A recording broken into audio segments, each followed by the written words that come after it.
Hello guys, आज के video का टॉपिक है nomenclature of organic compounds. Organic compounds का नेम हम तीन सिस्टम के अकॉर्डिंग कर सकते हैं। फर्स्ट है कॉमन नेम सिस्टम, जिसको ट्राइबल नेम सिस्टम भी बोलते हैं। दूसरा है डेराइव्ड नेम सिस्टम और थर्ड है आईयूपीएसी नेम सिस्टम। हालांकि यहाँ एनसीईआरटी में सिर्फ दो ही सिस्टम दे रखे हैं, कॉमन नेम सिस्टम और IUPAC system. Derived name system को कॉमन नेम सिस्टम में ही इंक्लूड करके बता रखा है। हालांकि कॉमन नेम सिस्टम जो है उसको भी बहुत शॉर्ट में दे रखा है। देखो यहाँ पे एक पैराग्राफ में ही पूरा कॉमन नेम सिस्टम जो है वो कंप्लीट कर दिया गया है। हालांकि यहाँ पे एक टेबल में ये इतने सारे एग्जाम्पल्स दे हुए हैं और उनके नेम दिए हुए हैं, लेकिन यहाँ पे जितने टाइप के जितने नेम लिख रहे हैं, नंबर में नेम है, उतने ही टाइप के नेम सिस्टम कॉमन नेम में होते हैं। हालांकि यहाँ पे सिर्फ अगर आप इतने से कॉमन नेम्स को पढ़ लेंगे तो आपको लगेगा कि हमारा कॉमन नेम कंप्लीट हो गया है, लेकिन इसमें आगे कुछ क्वेश्चंस दे रखे हैं। आगे क्वेश्चंस को आप नहीं कर पाएंगे, सिर्फ इतना से ही पढ़ेंगे तो क्वेश्चंस नहीं कर पाएंगे। अगर क्वेश्चंस करना है तो कॉमन नेम सिस्टम को पूरे डिटेल में और पूरी तरह से पढ़ना होगा, तभी आप एनसीईआरटी में दिए हुए एनसीईआरटी के क्वेश्चंस को कर पाएंगे। क्योंकि यहाँ पे थ्योरी नहीं दी गई है, लेकिन क्वेश्चंस जो है वो पूरे कॉमन नेम सिस्टम के भी दिए गए हैं। तो चलिए आज हम डिटेल में पढ़ेंगे कॉमन नेम सिस्टम को। उससे पहले एनसीईआरटी को एक बार रीड कर लेते हैं। एनसीईआरटी में नॉमेनक्लेचर ऑफ ऑर्गेनिक कंपाउंड में सबसे पहले यही बताया गया है कि मिलियंस ऑफ नंबर में ऑर्गेनिक कंपाउंड्स हैं जिनका सिस्टमेटिक मेथड से नेम लिखना बहुत जरूरी था, इसीलिए आईयूपीएसी सिस्टम डेवलप किया गया। IUPAC system, international union of pure and applied chemistry, ये सिस्टम जो है बड़ा सिस्टमेटिक वे से ऑर्गेनिक कंपाउंड्स का नेम लिखते हैं। इसमें कुछ रूल्स को फॉलो किया जाता है, लेकिन उससे पहले जब आईयूपीएसी डेवलप नहीं हुआ था उससे पहले भी कई सारे कंपाउंड्स का, ऑर्गेनिक कंपाउंड्स का नेम असाइन किया गया था, जिनका बेसिस था ओरिजिन, मतलब जहां से वो मिलते थे, उनकी प्रॉपर्टीज, या फिर साइंटिस्ट के नेम के बेसिस पे। ओरिजिन के नाम पे इन्होंने बोल रखा है, जैसे सिट्रस फ्रूट्स में सिट्रिक एसिड मिलता था, इसीलिए सिट्रस फ्रूट में मिलने वाले एसिड को सिट्रिक एसिड बोला गया। इसी तरह से यहाँ पे फॉर्मिक एसिड जो है वो फॉर्मिका मतलब रेड एंट की स्टिंग में मिलता था, इसीलिए उसको फॉर्मिक एसिड बोला गया। इसी तरह से साइंटिस्ट के नेम के बेसिस पे कॉमन नेम C60 का दिया गया। C60 जो है वो जियोडेसिक डोम जैसी इसकी स्ट्रक्चर होती है, और जियोडेसिक डोम को जिस आर्किटेक्ट ने डिजाइन किया था उसका नाम था R. बकमिंस्टर फुलर, इसीलिए C60 का नाम फुलरीन दे दिया गया। तो इस तरह से यहाँ पे कुछ 2-3-4 एग्जाम्पल दिए गए हैं। तीसरा इसमें नेक्स्ट यहाँ पे एक टेबल दी हुई है। टेबल में जैसे CH4 मीथेन कॉमन नेम बताया गया है, एन ब्यूटेन, आइसोब्यूटेन, नियोपेंटेन। अब ये एन, आइसो, नियो कब और कैसे लगता है, कहाँ कहाँ लगता है, क्या इसका यूज है एन आइसोनियो का, है ना, वो सारी चीजें यहाँ पे तो नहीं बताई गई। लेकिन अगर आपको ये चीजें नहीं पता होंगी, एन आइसोनियो कब लगाएंगे, रेडिकल्स के लिए एन आइसोनियो कैसे लिखते हैं, कौन से रेडिकल के आगे एन लगाएंगे, आइसो लगाएंगे, नियो लगाएंगे, या फिर कोई कंपाउंड हाइड्रोकार्बन है, एल्केन्स है, उनके लिए एन आइसोनियो का स्ट्रक्चर क्या होगा, ये सब चीजें नहीं बताई गई हैं, जबकि वो पता होना चाहिए। जैसे यहाँ पे एक दिया गया फॉर्मेल्डिहाइड। फॉर्मेल्डिहाइड है, एसीटोन है, ये फॉर्म वर्ड का मतलब क्या है, ये सारे का सारे कॉमन नेम सिस्टम था। कॉमन नेम इनिशियली बड़ा ही प्रीमिटिव टाइप का नेम था, जहां पे ओरिजिन के नेम के बेसिस पे, प्रॉपर्टी के नेम के बेसिस पे नेम लिख दिए जाते थे, लेकिन इसको भी सिस्टेमाइज करने की कोशिश की गई। सिस्टेमाइज करने में इनके कई सारे कंपाउंड्स के हमने नेम लिखे, कैसे लिखते हैं, क्या लिखते हैं। फिर उसके बाद डेराइव्ड नेम सिस्टम आया। डेराइव्ड नेम सिस्टम को भी यहाँ पे जैसे ये वाला जो है डेराइव्ड, इथाइल, मिथाइल, ईथर, ये भी कॉमन नेम सिस्टम है। डेराइव्ड नेम सिस्टम जो है जैसे मिथाइल, इथाइल, इथेन, या इथाइल डाइमिथाइल इथेन, इस तरह के जो नेम थे वो डेराइव्ड नेम सिस्टम के अकॉर्डिंग होते थे। तो वो दोनों ही सिस्टम कैसे काम करते हैं उनको पूरा डिटेल में एक बार हमें पढ़ना पड़ेगा, तब फिर हम आईयूपीएसी पे आएंगे। ये वाली टेबल और इसके आगे भी आईयूपीएसी में जब कॉमन नेम के क्वेश्चंस दे रखे हैं उनको आप तभी अच्छे से कर पाएंगे जब कॉमन नेम को पूरा डिटेल में पढ़ लेंगे। तो चलिए पहले कॉमन नेम को पूरा डिटेल में पढ़ लेते हैं, फिर आगे की बात करते हैं। ये जो नोट्स मैंने बनाए हैं, इन नोट्स को अगर आपको चाहिए तो मैं टेलीग्राम पे अपलोड कर रहा हूँ, या फिर आप चाहें तो बेस प्लस करियर इंस्टीट्यूट का ऐप है, आप प्ले स्टोर में जाके ऐप डाउनलोड कर सकते हैं, वहाँ पे भी आपको ये नोट्स मिल जाएंगे। चलिए अब हम बात करते हैं सबसे पहले कॉमन नेम सिस्टम, उसके बाद डेराइव्ड नेम सिस्टम को पढ़ेंगे। ठीक है, पहले बात करते हैं कॉमन नेम सिस्टम। देखिए कॉमन नेम सिस्टम की अगर हम बात करें तो generally common names are given on the basis of source, पहला बेसिस है किसके बेसिस पे दिए जाते हैं, सोर्स या ओरिजिन के बेसिस पे, दूसरा है उनकी प्रॉपर्टी के बेसिस पे, तीसरा है पर्सन के नेम के बेसिस पे, और चौथा जो है वो है स्ट्रक्चर ऑफ कंपाउंड के बेसिस पे। तो इनिशियली ये तीन जो हैं उनके याद ही रखने पड़ते हैं। चौथा जो पार्ट है स्ट्रक्चर के, कंपाउंड के स्ट्रक्चर के बेसिस पे, वो कॉमन नेम थोड़े सिस्टेमेटिक कॉमन नेम है जिनमें हमें कुछ रूल्स पढ़ने पड़ेंगे और कई सारे एग्जांपल्स भी करेंगे। क्लियर? तो सबसे पहले हम बात कर लेते हैं सोर्स के बेसिस पे, on the basis of source. तो ये चार मैंने आपको बताया, यहाँ पे 4th नंबर वाला जो है वो आगे फर्दर क्लासिफाई किया गया है, इसको आगे देखेंगे अभी। तो सबसे पहला जो है वो है on the basis of source. Source के बेसिस पे जो कंपाउंड्स हैं, जैसे HCOOH को बोला जाता है फॉर्मिक एसिड। फॉर्मिक एसिड क्यों बोला जाता है? फॉर्मिक एसिड जो होता है रेड एंड्स की स्ट्रिंग में मिलता है, इसीलिए रेड एंड्स को लैटिन में बोला जाता है फॉर्मिका, और फॉर्मिका से डेवलप हुआ फॉर्मिक एसिड। CH3COOH इसको बोलते हैं एसिटिक एसिड। एसिटिक एसिड जो है वो एसिटोबैक्टर बैक्टीरिया जो है, एसिटोबैक्टर बैक्टीरिया के ग्रुप्स जो हैं वो एसिटिक एसिड का रिलीज करते थे, वहां से ये वर्ड डेवलप हुआ एसिटिक एसिड। सिमिलरली CH3OH जो है उसको वुड स्प्रिट बोलते हैं, क्योंकि ये ग्रीन वुड्स के डिस्टिलेशन से मिलता था, इसीलिए इसको बोला जाता है वुड स्प्रिट। इसी तरह से CH3CH2OH या C2H5OH इसका नाम होता है ग्रेन स्प्रिट, क्योंकि ये ग्रेन्स के फर्मेंटेशन से मिलता है, इसीलिए इसको ग्रेन स्प्रिट बोलते हैं। मिल्क से, सावर मिल्क में जो होता है वो लैक्टिक एसिड होता है, इसीलिए इसको लैक्टिक एसिड बोला जाता है। यूरिया जो है वो यूरिन में मिलता है, इसीलिए यूरिया, यूरिन से डेराइव हुआ यूरिया। तो ये कुछ कंपाउंड्स हैं जो सोर्स के नेम के बेसिस पे इनका नेम लिखा गया। और भी बहुत सारे हैं, जैसे CH4 को मार्स गैस बोलते हैं। क्या बोलते हैं? Marsh gas. मार्स गैस क्यों बोलते हैं? क्योंकि ये CH4 जो है मार्सी प्लेसेस, दलदल जो होता है, मार्सी प्लेसेस जो हैं उनसे ऑब्टेन होती थी, इसलिए CH4 को मार्स गैस भी बोलते हैं। तो ऐसे तमाम कंपाउंड्स हैं जिनमें से कुछ एग्जांपल्स यहाँ पे मैंने लिखे हैं।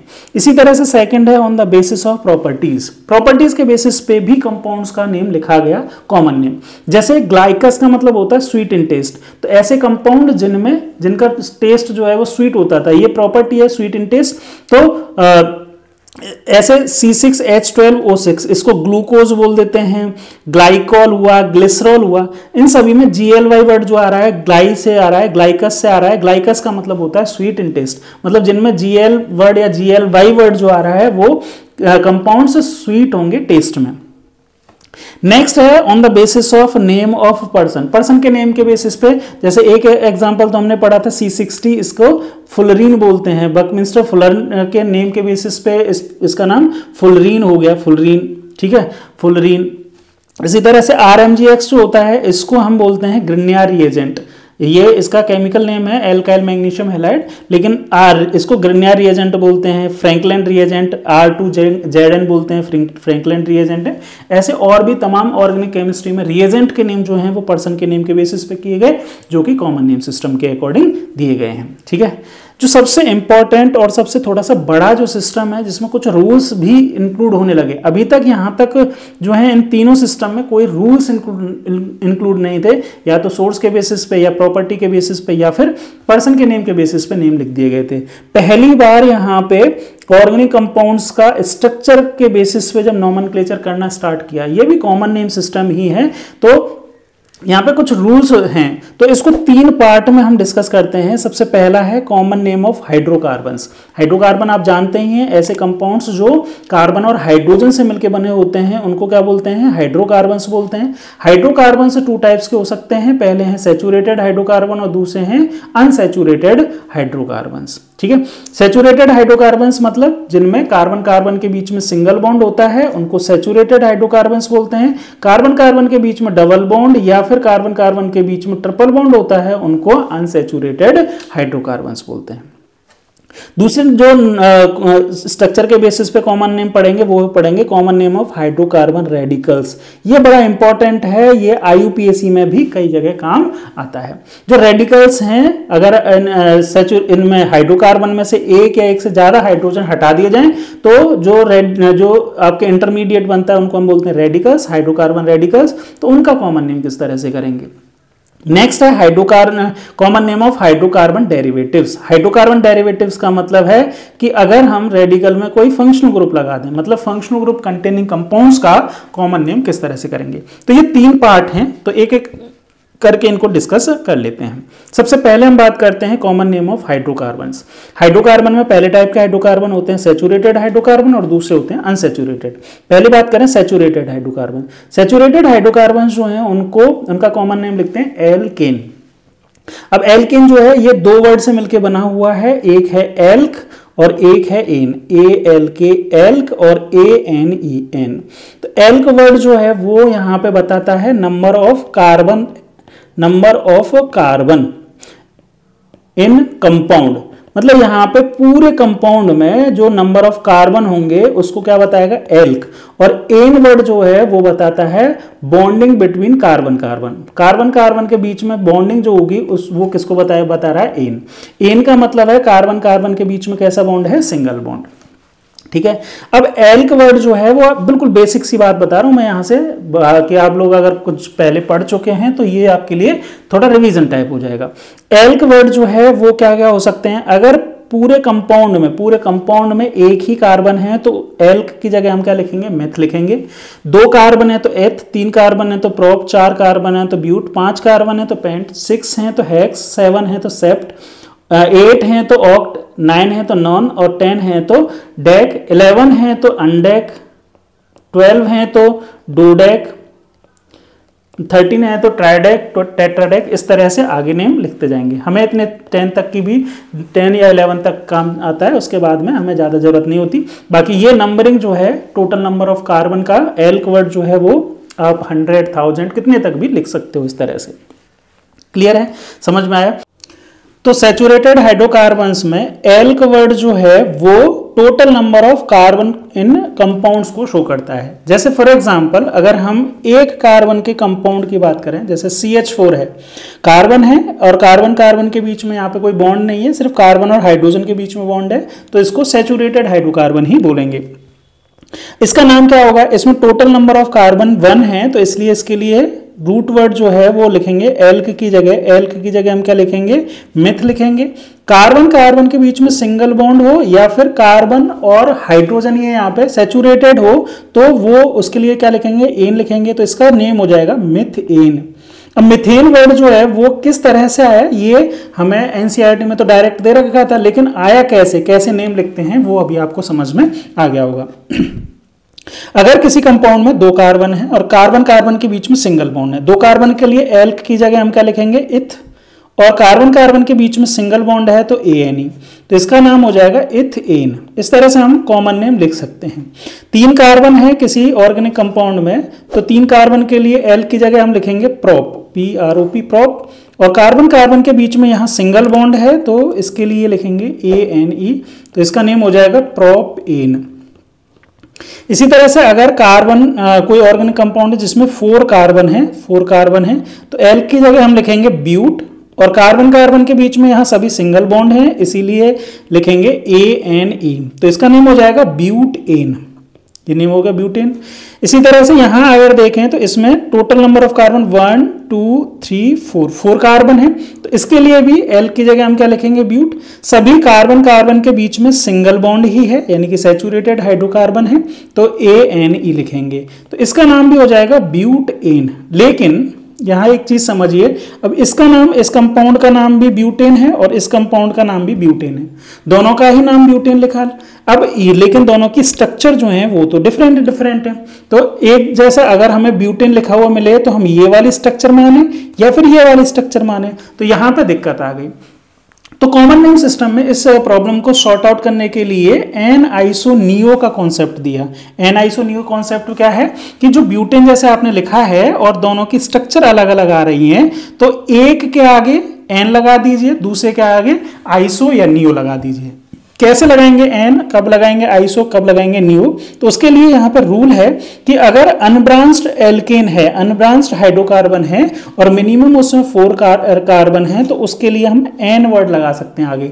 जैसे यहाँ पे हमारे ब्यूटेन है तो ब्यूटेन, इन दोनों को डिफ्रेंशिएट करने के लिए हम क्या लिखेंगे, एन ब्यूटेन लिखेंगे। इस कंपाउंड का नेम क्या लिखेंगे, एन ब्यूटेन।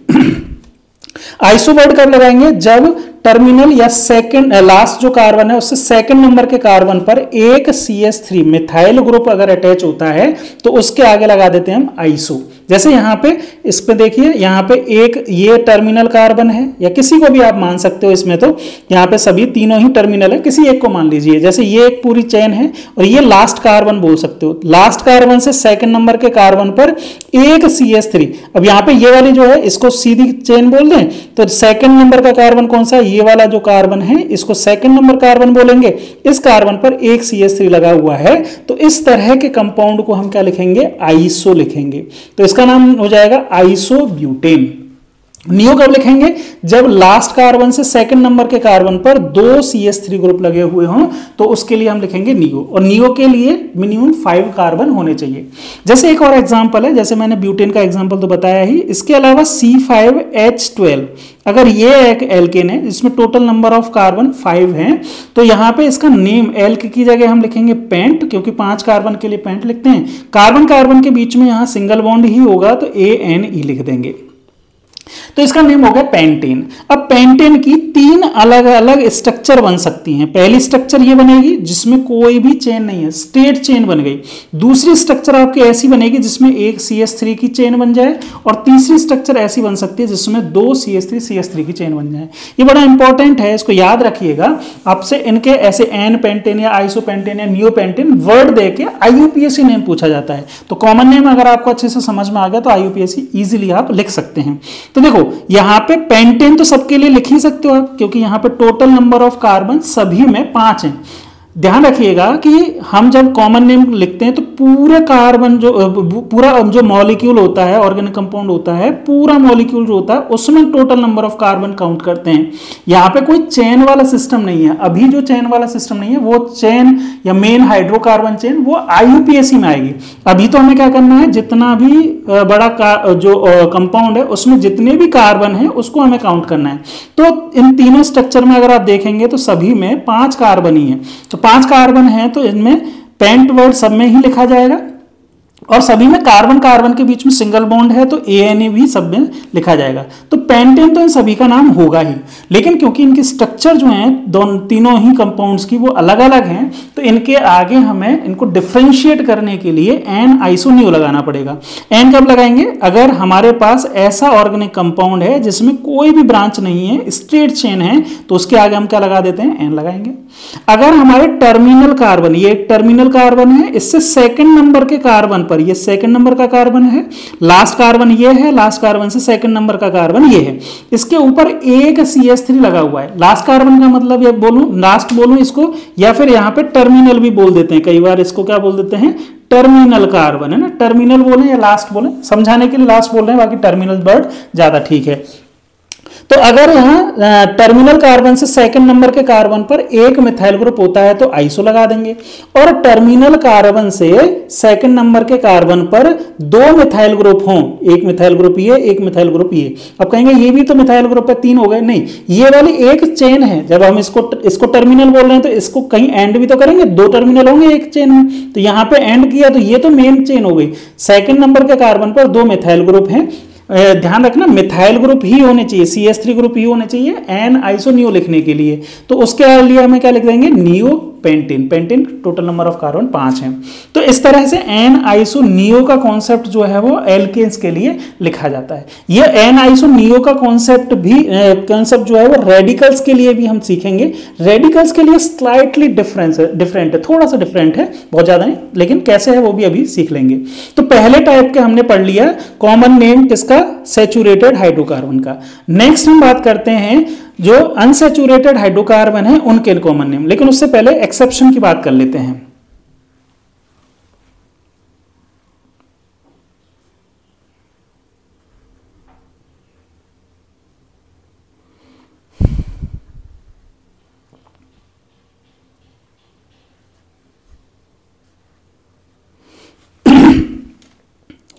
लेकिन ये एन आइसोनियो वाला कॉन्सेप्ट जो है वो उसके कई सारे एक्सेप्शंस भी आ गए, क्योंकि बहुत ज्यादा के लिए नहीं, ये 5 कार्बन तक के लिए तो ठीक है, लेकिन आगे जैसे ही बढ़े तो इसमें कुछ एक्सेप्शंस भी हैं। जैसे आइसोऑक्टेन ऑक्टेन जो है आइसो वर्ड लग रहा है, तो इसका मतलब होना चाहिए कि टर्मिनल कार्बन से एक CH3 ग्रुप लगा हुआ है ना, ऐसा होना चाहिए, बाकी स्टेट होना चाहिए। लेकिन एक्चुअल में आइसोऑक्टेन के स्ट्रक्चर में आप देखेंगे कि यहाँ पे टर्मिनल कार्बन से 2 CH3 भी लग रहे हैं और टर्मिनल कार्बन से एक CH3A भी लग रहा है। तो ये जो है इसको यहाँ इसके अकॉर्डिंग तो हम आइसो बोल सकते हैं, आइसोऑक्टेन, और इनके अगर अकॉर्डिंग देखेंगे तो नियो भी बोल सकते हैं। तो यहाँ पे आइसोऑक्टेन इसका नाम है, पहला एक्सेप्शन।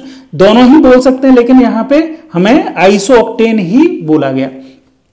नेक्स्ट है आइसोहेप्टेन। आइसोहेप्टेन में भी सेम वही वाली बात है, टर्मिनल कार्बन से एक CH3 और इस टर्मिनल कार्बन से देखेंगे तो 2 CH3। तो अब एन बोलें आइसो बोलें तो इसको भी हम क्या बोल देते हैं, आइसोहेप्टेन बोलते हैं। इसका एक कॉमन नेम ट्रिप्टेन भी है। स्ट्रक्चर आप याद रखिएगा, जो मैंने आपको एक्सेप्शन के फॉर्म में लिख रहा हूं ये आपको डायरेक्ट ही पूछी जा सकती हैं, ठीक है। इसी तरह से नियोहेप्टेन, नियोहेप्टेन में अगर हम देखें तो नियोहेप्टेन का नियो का कॉन्सेप्ट मैंने क्या बताया था कि टर्मिनल कार्बन से सेकंड नंबर के कार्बन पर 2 CH3 होने चाहिए। तो हम एक्सपेक्ट करते हैं कि नियोहेप्टेन का स्ट्रक्चर ऐसा होना चाहिए, लेकिन एक्चुअल में ये स्ट्रक्चर ऐसा नहीं होता है। एक्चुअल स्ट्रक्चर जो है वो कैसा है, एक्चुअल स्ट्रक्चर ये वाला है। एक्चुअल स्ट्रक्चर में क्या है, यहां पे टर्मिनल कार्बन से सेकंड नंबर के पर नहीं थर्ड नंबर के कार्बन पर CH3 ग्रुप होंगे, तो उसको हम क्या बोलते हैं, नियोहेप्टेन। तो ये एक्सेप्शन है, ये वाला स्ट्रक्चर होना चाहिए था। एक्सपेक्टेड ये था कि ये वाला स्ट्रक्चर जो है वो होना चाहिए था, एक्सपेक्टेड हमारा ये था, लेकिन एक्चुअल में कौन सा स्ट्रक्चर है आपका नियोहेप्टेन का ये वाला। क्लियर। तो यहां एन आइसो नियो का कॉन्सेप्ट भी समझ लिया, उसके एक्सेप्शंस भी समझ लिए। याद रखना इन एक्सेप्शंस को, इनके नोट्स में आपको टेलीग्राम पे और ऐप पे दोनों पे ही प्रोवाइड करवा दूंगा, आप जाके डाउनलोड कर सकते हैं वहां से ये एक्सेप्शंस वगैरह। चाहे तो आप नोट्स भी बनाते चलें साथ साथ। चलिए नेक्स्ट बात करते हैं। अभी हमने पढ़ा common name of saturated hydrocarbon. Next है common name of unsaturated hydrocarbon. Unsaturated hydrocarbon 2 types के हो सकते हैं, ऐसे कंपाउंड्स जिनमें डबल बॉन्ड प्रेजेंट हो। ऐसे कंपाउंड्स को क्या बोलते हैं, एल्कीन बोलते हैं। क्या बोलते हैं, एल्कीन्स जनरली, है ना। और इनका नेम कॉमन नेम कैसे लिखा जाता है, एल्काइल प्लस इन, एल्क प्लस YLENE, एल्काइलिन, ऐसे करके लिखते हैं। जैसे अगर डबल बॉन्ड प्रेजेंट होगा तो मिनिमम 2 कार्बन होंगे, एक कार्बन में तो डबल बॉन्ड हो नहीं सकता, तो 2 कार्बन के लिए कार्बन कार्बन के बीच में डबल बॉन्ड है, 2 कार्बन के लिए क्या लिखेंगे हम, इथ, और क्योंकि डबल बॉन्ड प्रेजेंट है इसीलिए क्या लिखेंगे, YLENE, इथाइलिन। ध्यान से समझना इस बात को, जब हम IUPAC पढ़ेंगे तो इसको एल्कीन बोलेंगे, लेकिन यहां कॉमन नेम की बात कर रहे हैं तो कॉमन नेम में CH2 डबल बॉन्ड CH2 को क्या बोलते हैं, इथाइलिन। इसी तरह से अगर 3 कार्बन है और 3 कार्बन में से किसी भी 2 कार्बन के बीच में एक डबल बॉन्ड प्रेजेंट है तो 3 कार्बन के लिए जो एल्क वर्ड है वो प्रोप, और लास्ट में YLENE, प्रोपाइलिन इसमें लिखते हैं। 4 कार्बन होंगे तो 4 कार्बन में डबल बॉन्ड की पोजीशन भी डिफरेंट होती है, तो पोजीशन को बताने के लिए IUPAC में जैसे 1 2 3 नंबर बताते हैं, वैसे ही यहाँ पे कॉमन नेम में अल्फा, बीटा, गामा, डेल्टा, इस तरह के प्रीफिक्सेस यूज करते हैं पोजीशन को बताने के लिए कि डबल बॉन्ड की पोजीशन क्या है। जैसे यहाँ पे अगर हम बात करें, यहाँ पे 4 कार्बन है, 4 कार्बन में यहाँ पे अल्फा बोला इसको, नंबर 1 जो कार्बन है जिससे डबल बॉन्ड पहले से जुड़ा हुआ है, स्टार्टिंग कर रहा है, उसके बाद नेक्स्ट वाला को बीटा, उसके बाद नेक्स्ट को गामा, फिर उसके बाद नेक्स्ट को डेल्टा, इस तरह से नेम करते हैं। तो यहाँ पे डबल बॉन्ड जो है वो अल्फा कार्बन से जुड़ा हुआ है, इसीलिए इसका नाम होगा ब्यूट, क्योंकि टोटल नंबर ऑफ कार्बन 4 हैं, YLENE, ब्यूटाइलिन तो हम दोनों के लिए लिख सकते हैं, लेकिन अगर कार्बन जो है वो नंबर 1 पे जुड़ा हुआ है, वो डबल बॉन्ड जो है वो नंबर 1 पे जुड़ा हुआ तो अल्फा ब्यूटाइलिन बोलेंगे इसको। सिमिलरली अगर हमारे पास ब्यूटाइलिन ही है लेकिन इसमें डबल बॉन्ड जो है वो बीटा नंबर के, मतलब सेकंड नंबर के कार्बन पर जुड़ा हुआ है, तो इसको हम क्या बोलेंगे, ब्यूटा ब्यूटाइलिन, बीटा ब्यूटाइलिन। तो इस तरह से हम जो कॉमन नेम है वो अनसैचुरेटेड हाइड्रोकार्बन जिनमें डबल बॉन्ड होता है नेम लिख सकते हैं। ट्रिपल बॉन्ड वाले जो कंपाउंड्स होते हैं उनके लिए बहुत ज्यादा कॉमन नेम्स नहीं दिए गए। एक आध कंपाउंड आपको देखने को मिलेगा, जैसे CH triple bond CH, 2 carbon का एक कंपाउंड है जिसमें एक ट्रिपल बॉन्ड प्रेजेंट है, तो इसका नाम होता है एसिटाइलिन, एसिटाइलिन, ये इसका कॉमन नेम होता है। और बहुत सारे ट्रिपल बॉन्ड कंटेनिंग कंपाउंड्स का कॉमन नेम नहीं दिया गया। कॉमन नेम जो है वो जनरली मैक्सिमम जो है वो सिंगल बॉन्ड कंटेनिंग कंपाउंड यानी कि एल्केन्स के ही दिए गए। चलिए, तो ये हमारा पहला पार्ट हुआ common name of hydrocarbons. Next वाला पार्ट है हमारा common name of hydrocarbon radicals. Hydrocarbon radicals, पहले तो ये समझिए रेडिकल्स क्या होते हैं। रेडिकल्स को हम कॉमनली लिखते आर से हैं। रेडिकल्स का मतलब है कि अगर हम कोई भी हाइड्रोकार्बन है, जैसे सैचुरेटेड हाइड्रोकार्बन एल्केन की बात करें, एल्केन में से अगर एक हाइड्रोजन हटा दें तो यहाँ पे क्या बन जाता है, एक रेडिकल बनता है। उस रेडिकल का नाम क्या होगा, एक रेडिकल बनता है जिसको हाइड्रोकार्बन रेडिकल बोलते हैं। और इसका नाम क्या होगा, देखो एल्क तो ऐसे ही रहेगा, टोटल नंबर ऑफ कार्बन तो नहीं हटे, हाइड्रोजन हटे, लेकिन लास्ट में क्या लग जाएगा, YL लग जाएगा। क्या लगेगा लास्ट में, YL। तो हाइड्रोकार्बन रेडिकल जो हैं उनके लास्ट में क्या लगता है, YL, एल्काइल। तो इनके लिए नेम कैसे लिखेंगे, अगर एक ये CH4 है, CH4 में से एक हाइड्रोजन हटाया तो इसमें से कितने रह जाएंगे, 3 हाइड्रोजन रह जाएंगे और एक वैलेंसी फ्री हो जाएगी। टोटल नंबर ऑफ कार्बन इसमें कितने हैं, 1 है, तो इसके लिए लिखेंगे मिथ और लास्ट में क्या लगाएंगे, YL, तो इसका नाम हो जाएगा मिथाइल। इसी तरह से अगर 2 कार्बन का CH3 ये 2 कार्बन का एल्केन है, इसमें से एक हाइड्रोजन हटाया तो यहां पे क्या लगेगा, एक हाइड्रोजन या तो इससे हटेगा या इससे हटेगा, तो CH2CH3 ऐसे लिखा। तो 2 कार्बन है, 2 कार्बन के लिए इथ और YL, तो इसका नाम होगा इथाइल। लेकिन अगर हम 3 कार्बन की लिखें, CH3 CH2 CH3, अगर हम 3 कार्बन का एल्काइल की बात करें तो या तो हाइड्रोजन यहां से हटे या यहां से हटे, यहां से हटे। तो अगर ये दोनों टर्मिनल कार्बन है तो इनमें से हटेगा तो सेम टाइप का रेडिकल बनेगा, सेम टाइप का रेडिकल, जैसे ये वाला रेडिकल बनेगा। लेकिन बीच वाले अगर कार्बन से एक हाइड्रोजन हटेगा तो डिफरेंट टाइप का रेडिकल बनेगा, इस तरह का। अब इन दोनों का नेम लिखेंगे तो नेम तो क्या लिखेंगे, दोनों का ही नेम क्या लिखेंगे, प्रोपाइल। टोटल 3 कार्बन है तो प्रोप और लास्ट में क्या लगाएंगे, YL। इसका भी नेम लिखेंगे तो क्या लिखेंगे, प्रोप और YL, प्रोपाइल।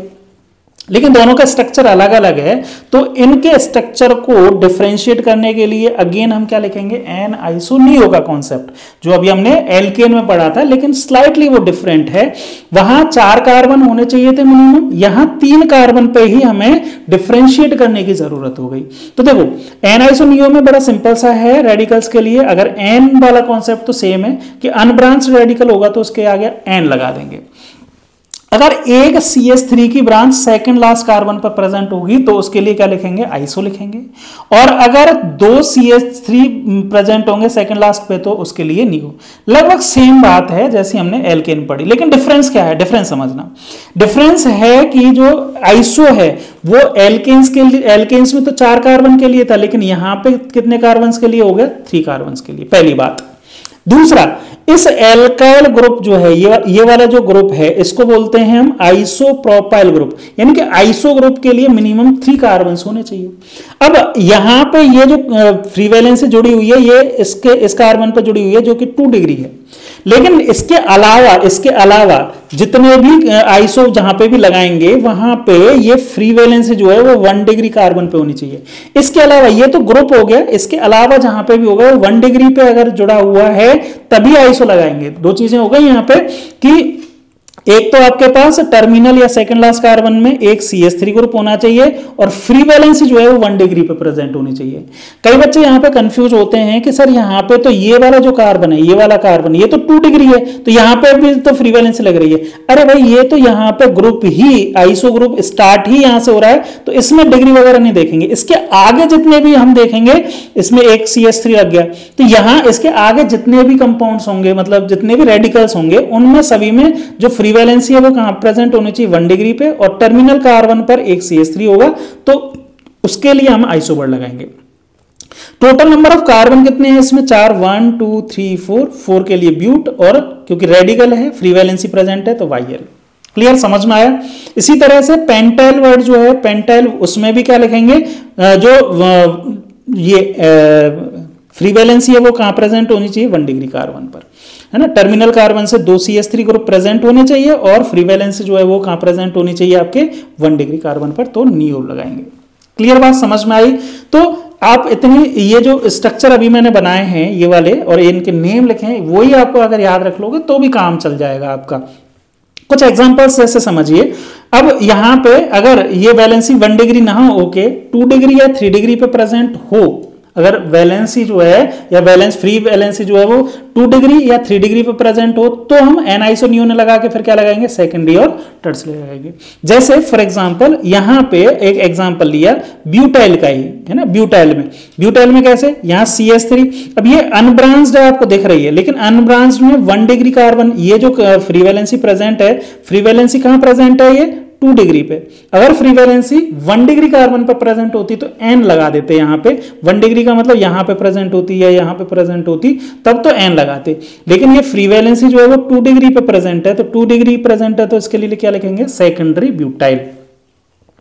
इसी तरह से यहां पे आपको ऐसा लगेगा कि यहां पे नियो लिख दें, नियो नहीं लिखेंगे, 1 डिग्री पे प्रेजेंट होगा तभी नियो लिखेंगे। सिर्फ 2 डिग्री वाला एक एक्सेप्शनल कह लो या फिर इनिशियल वाला कह लो कि यहां आइसो ग्रुप जो है उसमें ही फ्री वैलेंसी जो है यहां पे लगती है, बाकी और किसी में भी ये फ्री वैलेंसी जो है वो हमेशा 1 डिग्री पे ही लगेगी। क्लियर बात समझ में आया? तो यहाँ पे ये जो है वो फ्री वैलेंसी कैसे कार्बन पर प्रेजेंट है, 1 2 3 कार्बन से जुड़ी हुई है, तो 3 कार्बन से जुड़ी हुई होती है तो 3 डिग्री कार्बन बोलते हैं उसको, और फ्री वैलेंसी 3 डिग्री पे प्रेजेंट है तो उसको क्या लिखेंगे, टर्शरी। और टोटल नंबर ऑफ कार्बन 1 2 3 4, तो 4 के लिए ब्यूटाइल। क्लियर? तो एन आइसो नियो का कॉन्सेप्ट यूज करते हैं डिफरेंशिएट करने के लिए, अगर 1 डिग्री पे फ्री वैलेंसी प्रेजेंट होती है तो, और अगर 1 डिग्री पे नहीं होती है, 2 डिग्री या 3 डिग्री पे होती है तो सेकेंडरी या टर्सरी लगाते हैं। तो इस तरह से हम रेडिकल्स को डिफरेंशिएट कर सकते हैं। तो ये सैचुरेटेड रेडिकल्स का नेम, कॉमन नेम हो गया। नेक्स्ट है अनसैचुरेटेड हाइड्रोकार्बन रेडिकल्स का नेम।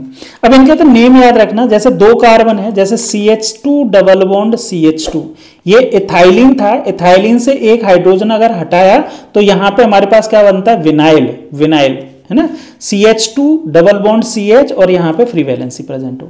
अगर यहाँ पे 3 कार्बन प्रेजेंट हो और यहाँ पे फ्री वैलेंसी sp3 कार्बन से जुड़ा हुआ हो, ये वाली जो कार्बन है इस पे से नहीं हटेगा, इससे अगर हाइड्रोजन इस वाले कार्बन से हट गया तो इसको बोलते हैं एलाइल। डायरेक्ट ही आपसे क्वेश्चंस पूछे जाते हैं, डायरेक्ट नहीं पूछते हैं, इनडायरेक्ट क्वेश्चन पूछे जाते हैं, लेकिन आपको ऑर्गेनिक समझना है तो ये कुछ चीजें आपको याद रखनी पड़ेंगी। ठीक है, नेक्स्ट अगर ट्रिपल बॉन्ड प्रेजेंट है और 3 कार्बन है और ट्रिपल बॉन्ड में फ्री वैलेंसी जो है वो इस वाले कार्बन पे जो ट्रिपल बॉन्ड के अलावा जो कार्बन है उससे जुड़ी होती है तो उसको बोलते हैं प्रोपार्जिल।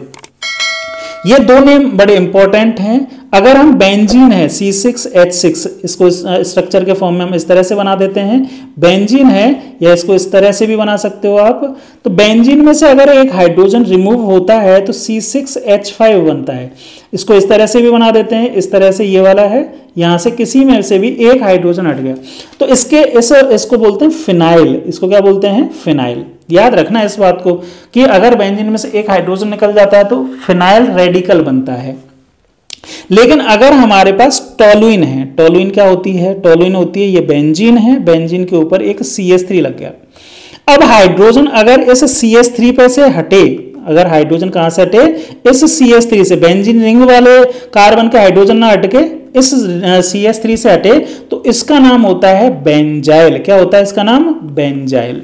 दोनों में डिफरेंस है। फिनाइल जब बेंजीन रिंग से ही हाइड्रोजन हटे तब फिनाइल, लेकिन बेंजीन रिंग से ना हटके कहां से हटे, CH3 इससे हटे तो इसको क्या बोलते हैं हम, इस CH3 से हटे तो इसको क्या बोलते हैं हम, बेंजाइल। क्लियर बात समझ में आई आपको, यहां तक क्लियर है। हाइड्रोकार्बन रेडिकल्स के कॉमन नेम के बाद में अब बात करते हैं common name of hydrocarbon derivatives. Hydrocarbon derivatives क्या होते हैं, देखो अभी तक हमने पढ़ा हाइड्रोकार्बन्स, हाइड्रोकार्बन में से अगर एक हाइड्रोजन या एक से ज्यादा हाइड्रोजन निकल जाते हैं तो वो बन जाते हैं हाइड्रोकार्बन रेडिकल। हाइड्रोकार्बन रेडिकल्स को हम R से रिप्रेजेंट करते हैं और इनके लास्ट में YL लगता है। ठीक है, अब अगर इसमें हम कोई फंक्शनल ग्रुप ऐड कर दें, फंक्शनल ग्रुप को G से अगर मैं लिखूं, अगर हम एक रेडिकल या हाइड्रोकार्बन रेडिकल में एक फंक्शनल ग्रुप ऐड करते हैं तो इन कंपाउंड्स को हम बोलते हैं हाइड्रोकार्बन डेरिवेटिव्स। अब इन हाइड्रोकार्बन डेरिवेटिव्स का नेम, कॉमन नेम किस तरह से लिखा गया इसके बारे में सीखेंगे। हाइड्रोकार्बन डेरिवेटिव आपको समझ में आ गए, तो जनरली मोस्ट ऑफ कंपाउंड्स होंगे वो आपके हाइड्रोकार्बन के अलावा दूसरे टाइप के कंपाउंड्स होंगे वो हाइड्रोकार्बन डेरिवेटिव्स ही होंगे। हाइड्रोकार्बन डेरिवेटिव्स जो होंगे उनमें फंक्शनल ग्रुप होगा। फंक्शनल ग्रुप जैसे कौन कौन से हो सकते हैं, COOH हो सकता है, OH हो सकता है, NH2 हो सकता है। इस तरह के तमाम जितने भी फंक्शनल ग्रुप हैं वो अगर जुड़े हुए हैं किसी कंपाउंड में तो उनको हम बोलेंगे हाइड्रोकार्बन रेडिकल। अब इन हाइड्रोकार्बन रेडिकल्स को भी अगर आप क्लासिफाई करना चाहें तो दो पार्ट में क्लासिफाई कर सकते हैं। कौन कौन से? ऐसे हाइड्रोकार्बन रेडिकल्स जिनमें फंक्शनल ग्रुप जो है वो कार्बन कंटेनिंग फंक्शनल ग्रुप हो, ऐसा फंक्शनल ग्रुप हो जिनमें क्या प्रेजेंट हो, कार्बन। और एक ऐसा हाइड्रोकार्बन रेडिकल्स जिनमें फंक्शनल ग्रुप जो होता है उसमें कार्बन प्रेजेंट नहीं हो। जैसे मैंने अभी एग्जांपल्स लेके उन्हीं में से समझ लीजिए। यहाँ COOH है तो ये कार्बन कंटेनिंग फंक्शनल ग्रुप है, OH है ये इसमें कार्बन नहीं है, NH2 है ये भी कार्बन नहीं है। इस तरह के जो फंक्शनल ग्रुप हैं उनमें से कुछ फंक्शनल ग्रुप कार्बन कंटेनिंग हो सकते हैं और कुछ कार्बन कंटेनिंग नहीं हो सकते।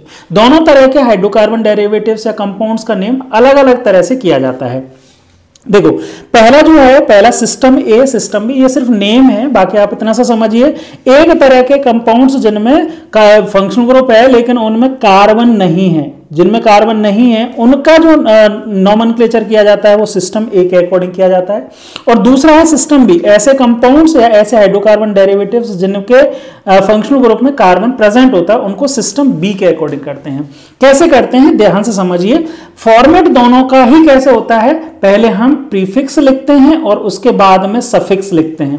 प्रीफिक्स जो है वो यहां से हाइड्रोकार्बन रेडिकल से आता है पहले वाले सिस्टम में, और दूसरे वाले जो कंपाउंड जिनमें कार्बन होता है ना फंक्शनल ग्रुप में, उनमें ये हाइड्रोकार्बन रेडिकल से नहीं लिखते हम प्रीफिक्स लिखते हैं अलग तरह की नंबरिंग से। जैसे नंबरिंग हमने एल्क के लिए पढ़ी वैसे ही हाइड्रोकार्बन रेडिकल्स के लिए इस सिस्टम बी में एक दूसरे टाइप की नंबरिंग है। कैसे है एक एक करके समझ लीजिए आराम से। देखो सिस्टम ए में मैंने जैसे बताया आपको, सिस्टम ए में हाइड्रोकार्बन रेडिकल जो होगा उसमें एल्काइल जो होगा वो उससे तो प्रीफिक्स होगा, मतलब जो हमने अभी एल्काइल का रेडिकल्स का है, जो एल्काइल रेडिकल्स जो हैं उनका जो कॉमन नेम पढ़ा है उसके अकॉर्डिंग प्रीफिक्स लिखेंगे। मतलब यहाँ पे फंक्शनल ग्रुप के अलावा जो भी चीज है उसको हम यहाँ पे रेडिकल बोलते हैं और उसका रेडिकल जो हाइड्रोकार्बन रेडिकल है उसका कॉमन नेम जैसे किया वैसे ही यहाँ पे कर देंगे। आधे कंपाउंड का तो नेम ही हो गया। और जो फंक्शनल ग्रुप होगा ना उसका लिखेंगे हम सफिक्स। कैसे लिखते हैं सफिक्स? देखो यहां फंक्शनल ग्रुप जैसे अगर SO3H है तो उसका सफिक्स लिखेंगे सल्फोनिक एसिड, अगर OH है तो सफिक्स लिखेंगे एल्कोहल, SH है तो थायो अल्कोहल, NH2 NH या N है तो इन सब के लिए सफिक्स होता है अमाइन, O है सिर्फ तो ईथर, और NO2 है तो नाइट्राइट, X हेलाइड, X की जगह क्या हो सकता है, क्लोरीन है तो क्लोराइड, ब्रोमीन है तो ब्रोमाइड, आयोडीन है तो आयोडाइड, फ्लोरीन है तो फ्लोराइड। इस तरह से नेम लिखेंगे। यहाँ पे तीन फंक्शनल ग्रुप ऐसे हैं जिनका नेम जो है वो दोनों तरह से किया जाता है। मतलब यहाँ सिस्टम ए से भी कर सकते हैं और सिस्टम बी से भी कर सकते हैं। ध्यान से समझिए कौन कौन से हैं। एक है C डबल बॉन्ड O जिसको कीटोन बोलते हैं, CN है साइनाइड बोलते हैं, और अगर ये CN जो है वो NC की तरह लिखा हुआ हो, NC और CN में क्या डिफरेंस है कि अगर एल्काइल जो है वो कार्बन से जुड़ा हुआ होता है तो उसको साइनाइड बोलते हैं, और अगर एल्काइल ग्रुप जो होता है यानी कि हाइड्रोकार्बन रेडिकल जो है वो N से जुड़ा होता है तो उसको आइसोसाइनाइड बोलते हैं। एग्जांपल से आपको सारी चीजें समझ में आएंगी। ये वाली चीज जो है वो आपको याद रखने वाली है तो इसको आप चाहें तो नोट कर लीजिए, बाकी अगर नहीं चाहें तो आपको नोट्स टेलीग्राम पे और ऐप पे मिल ही जाएंगे, वहां से जाके डाउनलोड कर सकते हो। ठीक है, चलिए जैसे एग्जांपल हमने लिया यहाँ पे CH3OH, ये एक हाइड्रोकार्बन डेरिवेटिव है। अब इसमें दो पार्ट हैं, एक तो ये वाला पार्ट है जिसको हम बोलते हैं हाइड्रोकार्बन रेडिकल CH3, और एक है OH फंक्शनल ग्रुप। तो CH3 का नाम क्या लिखेंगे हम अभी जानते हैं, एक कार्बन का रेडिकल है तो इसके लिए लिखेंगे हम मिथ और YL मिथाइल, और OH है तो OH के लिए फंक्शनल ग्रुप होता है, OH के लिए सफिक्स होता है एल्कोहल तो इसके लिए लिखेंगे एल्कोहल। तो CH3OH का कॉमन नेम जो होगा वो क्या हो जाएगा, मिथाइल एल्कोहल। इसी तरह से अगर यहाँ पे CH3CH2OH तो CH3CH2 का जो नेम है वो क्या होगा, इथ, दो कार्बन है तो दो कार्बन के लिए इथ और YL लिख देंगे, ये रेडिकल का नेम हो गया। और जो ये फंक्शनल ग्रुप है, फंक्शनल ग्रुप के लिए हम क्या लिखेंगे, यहाँ पे सफिक्स लिखेंगे, और OH के लिए सफिक्स होता है एल्कोहल तो यहाँ पे नेम लिख दिया हमने एल्कोहल। इसी तरह से यहाँ पे अगर ये है, ये क्या है, O है, O यहाँ पे ये O लिखा मैंने, O जो होता है वो उसका नाम क्या लिखते हैं हम, सफिक्स। O कौन सा फंक्शनल ग्रुप है, ईथर। तो देखो यहां पे कैसे लिखेंगे, यहां पे एक एल्काइल ये है और एक एल्काइल ये है, तो इस एल्काइल का नाम क्या है, इस एल्काइल का 2 कार्बन का एल्काइल जो होता है उसको हम क्या बोलते हैं, एथाइल। इसको क्या बोलते हैं, एथाइल। और अगर ये 2 कार्बन का है लेकिन इसमें डबल बॉन्ड प्रेजेंट होता है, इसको हम क्या बोलते हैं, विनाइल। और इसको बोलेंगे ईथर। तो दोनों को कंबाइन करके लिखना है, तो पूरा नेम क्या लिखेंगे, कॉमन नेम इस कंपाउंड का ethyl, ethyl vinyl, ethyl vinyl और ईथर, इथाइल विनाइल ईथर। इस कंपाउंड का नेम इस तरह से लिख देंगे। क्लियर है, समझ में आया। कुछ कंपाउंड्स के और एग्जांपल करेंगे तो और आपको अच्छे से समझ में आएगा। जैसे यहाँ पे ये दे रखा है, ये C डबल बॉन्ड O है, मैंने अभी आपको बताया C डबल बॉन्ड O को क्या बोलते हैं, कीटोन। तो नेम कैसे लिखेंगे, एक इधर की साइड में एल्काइल है, एक इधर की साइड में एल्काइल है। तो ये 2 कार्बन का एल्काइल जो होता है रेडिकल, उसका नाम होता है इथाइल। एक कार्बन का जो होता है उसको बोलते हैं मिथाइल।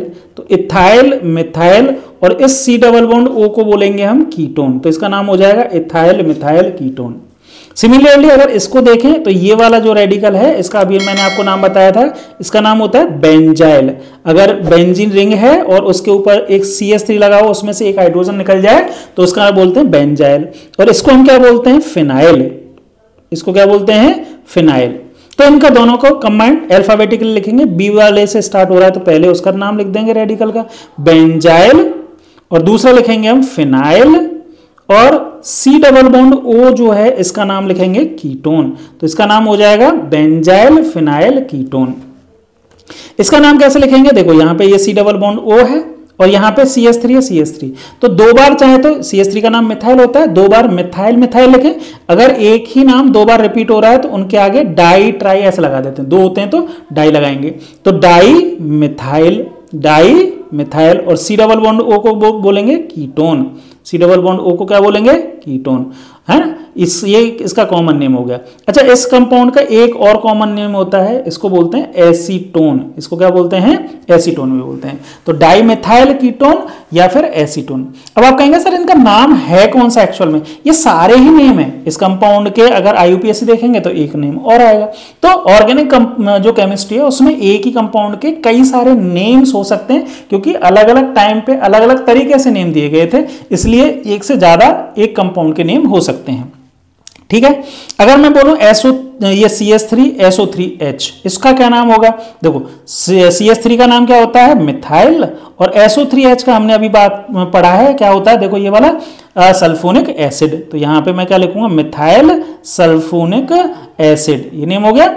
ठीक। अच्छा, यहाँ पे इस कंपाउंड का 5th वाले कंपाउंड का नेम बताओ। यहाँ पे ये फंक्शनल ग्रुप OH है।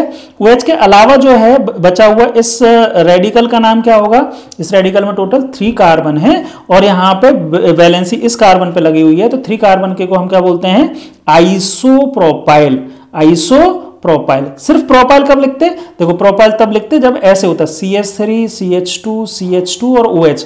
अगर ऐसे होता तो इसका क्या नाम लिखते, प्रोपाइल, और OH है तो एल्कोहल, प्रोपाइल एल्कोहल। लेकिन यहाँ पे एक ब्रांच वाला है और इस रेडिकल का नाम क्या है, आइसोप्रोपाइल, और इसका नाम क्या होता है, एल्कोहल। तो इसका नाम लिख देंगे एल्कोहल, आइसोप्रोपाइल एल्कोहल। ठीक है।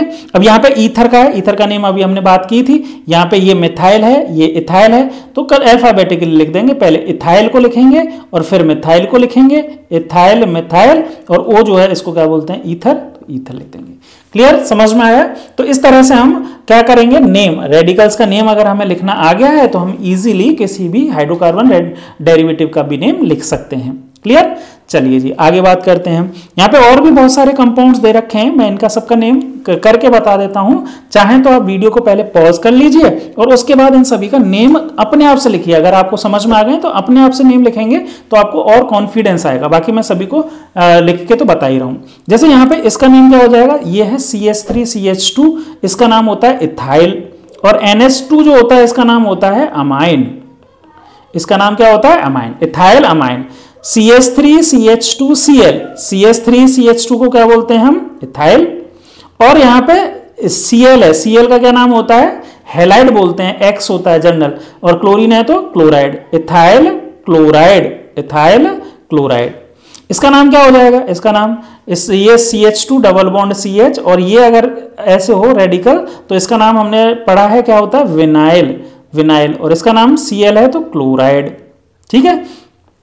अच्छा, विनाइल क्लोराइड जो होता है ये मोनोमर होता है, पीवीसी नाम सुना है, पीवीसी के पाइप आते हैं, तो पीवीसी की फुल फॉर्म क्या होता है, पॉली विनाइल क्लोराइड। तो ऐसे ऐसे बहुत सारे मॉलिक्यूल जुड़ के पीवीसी बनाते हैं, ठीक। अच्छा, ये है CH3CN। CH3CN का नेम क्या होगा, ध्यान से समझिए। यहाँ पे अगर सिस्टम ए के अकॉर्डिंग इसका नाम लिखें, क्योंकि CN है, CO है ना, जो कीटोन है या साइनाइड है, आइसोसाइनाइड, इनको दोनों सिस्टम से करेंगे। इसका एक नाम अभी आप पढ़ रहे हैं, एक और कॉमन नेम अभी दोबारा पढ़ेंगे। तो इसका कॉमन नेम सिस्टम ए के अकॉर्डिंग अगर हम बोलें तो CH3CN। CH3 का नाम क्या होता है, मिथाइल। CH3 का नाम क्या है, मिथाइल। और CN का नाम क्या है, साइनाइड। तो इसका नाम होगा मिथाइल साइनाइड। इसी तरह से इसका नाम, ये 2 कार्बन है, 2 कार्बन के लिए क्या लिखेंगे, इथाइल, और CN के लिए लिखेंगे साइनाइड। तो इथाइल साइनाइड हो गया। यहाँ CH3NC है, N मतलब यहाँ पे CH3 से नाइट्रोजन जुड़ रहा है, तो इसके लिए हम लिखेंगे आइसोसाइनाइड। तो इसका नाम हो जाएगा methyl isocyanide, methyl isocyanide. Short में इसको MIC बोलते हैं। MIC का नाम आपने बायोलॉजी में सुना होगा कहीं, MIC है ना, ये बहुत ही जहरीली गैस थी जो भोपाल ट्रेजेडी में जो गैस लीक हुई थी वो MIC, मिथाइल आइसोसाइनाइड, ये वाली गैस ही थी, ठीक है। चलो, CH3NO2, CH3 के लिए हम अगेन क्या लिखेंगे, मिथाइल। NO2 के लिए क्या लिखते हैं, नाइट्राइट। ये NH3 का है, NO2 क्या है, नाइट्राइट, ये वाला NO2, ठीक है। तो इसके लिए लिखेंगे हम मिथाइल नाइट्राइट, ठीक। अच्छा, यहाँ पे इसके लिए क्या नेम लिखेंगे, देखो ये वाला जो है, आप इसको समझ गए होंगे, ये वाला रेडिकल कौन सा है, बेंजीन रिंग, और उसके ऊपर CH2 लगा हुआ है, मतलब CH3 में से एक हाइड्रोजन निकल गया, तो उसको क्या बोलते हैं हम, बेंजाइल। क्या बोलते हैं, बेंजाइल। और Cl है तो इसको क्या बोलेंगे, क्लोराइड। तो इसका नाम हो जाएगा बेंजाइल क्लोराइड, ठीक है। चलो, ये इस तरह से नेम हो गया। अच्छा, यहाँ पे ये जो है इनका नेम कैसे लिखेंगे, यहाँ पे ये NH है, इसको भी अमाइन ही बोलते हैं, तो एक तरफ इथाइल है, एक तरफ मिथाइल है, तो इसका भी नाम लिखेंगे इथाइल मिथाइल और अमाइन। तो इसका नाम कैसे लिख देंगे, इथाइल मिथाइल अमाइन। क्लियर बात, समझ में आई आपको। इतने सारे एग्जांपल्स मैंने करवाए, आप एक बार दोबारा से भी इन एग्जांपल्स को खुद से भी करके देखना, तभी आपको कॉन्फिडेंस आएगा। कॉमन नेम बड़ा इजी है, लेकिन इसकी प्रैक्टिस थोड़ी सी आपको करनी पड़ेगी। नेक्स्ट हम बात करते हैं अब common name of system B. System B के अकॉर्डिंग कैसे करते हैं, इस सिस्टम बी में हम उन कंपाउंड्स को करते हैं जिनमें जनरली फंक्शनल ग्रुप में कार्बन होता है। अब इसके लिए ध्यान से समझना, ये वाला इंपॉर्टेंट है। फॉर्मेट तो प्रीफिक्स और सफिक्स इस तरह से लिखेंगे। एक हाफ वर्ड जो होगा प्रीफिक्स होगा। प्रीफिक्स में क्या देखते हैं, total number of carbon, total number of carbon है ना, कंपाउंड जो है उसमें कितने टोटल नंबर ऑफ कार्बन है, इंक्लूडिंग जो फंक्शनल ग्रुप का कार्बन है उसको भी। और सफिक्स में हम लिखते हैं फंक्शनल ग्रुप का सफिक्स, जो अलग अलग सफिक्स होंगे। कैसे, देखो टोटल नंबर ऑफ कार्बन, जैसे हमने पहले एल्क पढ़ा था ना, एल्क में एक कार्बन होता है तो मिथ होता है, 2 कार्बन होते हैं तो इथ होता है, ऐसे। ये तो एल्क पढ़ा, लेकिन यहाँ कॉमन नेम जो है वो अलग है। यहाँ कॉमन नेम क्या है, एक कार्बन होगा तो इसमें कॉमन नेम लिखेंगे फॉर्म। 2 कार्बन होंगे तो उसके लिए लिखेंगे हम एसिड। क्या लिखेंगे, एसिड। 3 कार्बन होंगे तो प्रोपियोन। देखो यहाँ पे लिखे हुए हैं सारे। 1 कार्बन है तो फॉर्म, 2 कार्बन होंगे तो एसिड, 3 कार्बन होंगे तो प्रोपियोन, 4 कार्बन होंगे तो ब्यूटायर। अब ब्यूटायर में जो है वो एन और आइसो वाला कॉन्सेप्ट मैंने आपको समझाया था। जैसे ब्यूटायर में क्या हो सकता है, एक तो इस तरह का ब्यूटायर हो सकता है, CH3 CH2 CH2 CH2, इस तरह का ब्यूटायर हो सकता है। एक ब्यूटायर जो है वो इस तरह का हो सकता है, यहाँ पे CH3 CH3 और यहाँ पे ये ब्यूटायर हो सकता है। तो इसको हम बोलेंगे एन ब्यूटायर और इसको हम बोलेंगे आइसो ब्यूटायर, ठीक है। नेक्स्ट 5 कार्बन होंगे तो वेलर बोलेंगे, और वेलर में 3 तरह के हो सकते हैं। एन मतलब जो अनब्रांच्ड होंगे, और आइसो मतलब जिसमें एक CH3 ब्रांच होगी और एक नियो 2 CH3 ब्रांच होंगी टर्मिनल कार्बन से सेकंड कार्बन पर। अगर 3 कार्बन है और उसमें एक डबल बॉन्ड है, 3 कार्बन एक डबल बॉन्ड, तो एक्रिल बोलेंगे उसके लिए, ठीक है। तो ये प्रीफिक्सेस हैं, ये ध्यान से समझना। अभी एग्जांपल्स करेंगे तो अभी आपको और समझ में आएगा। अगर टोटल 4 कार्बन है और सेंटर में बीच में एक डबल बॉन्ड है तो उसके लिए प्रीफिक्स लिखेंगे क्रोटोन।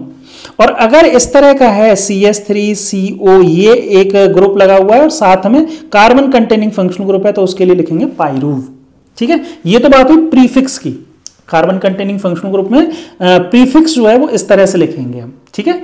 दूसरा है सफिक्स, जो फंक्शनल ग्रुप होता है सफिक्स कैसे लिखेंगे, COOH है तो एक एसिड, CHO है तो एल्डिहाइड, CONH2 है तो अमाइड। ये फंक्शनल ग्रुप है सारे के सारे ना, ये इधर वाले जो मैं लिख रहा हूं। COX, एक्स की जगह क्लोरीन ब्रोमीन आयोडीन होगी तो एल हैलाइड, अगर क्लोरीन है तो एल क्लोराइड, ब्रोमीन है तो एल ब्रोमाइड, इस तरह से।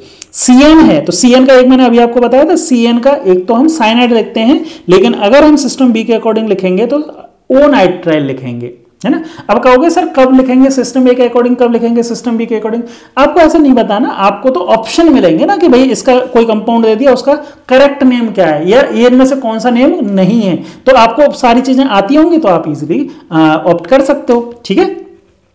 यहां पे NC है तो ओ आइसोनाइट्राइल ऐसे लिखेंगे। COO है तो इसको एस्टर बोलते हैं, COOR जो होता है इसको क्या बोलते हैं, एस्टर। और ये जो है COOR, या इसको कई बार ऐसे लिख देते हैं COO, और ये इस तरह से लिख देते हैं, है ना। अगर इस तरह से होता है तो इसको बोलते हैं एनहाइड्राइड, क्या बोलते हैं, एनहाइड्राइड।